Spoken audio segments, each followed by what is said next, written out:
বাস আসবে কখন যে ভাবতে পারছি না। এখন বাস আসতেছে না, এখন কি করি?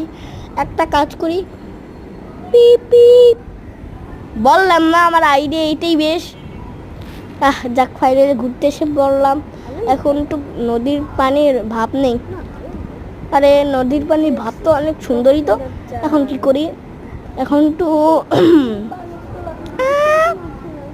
ভাই পাশে কোনো পানি নাই, এখন পানি খাবো কেমনে? 2 মাস আসার পর এসে গেলাম তো ফাইনালি। এখন বাস আসার সময় কাছাকাছি। পিপি। তো 2 মাস পর আসা গেল বাসায়, কিন্তু সরি।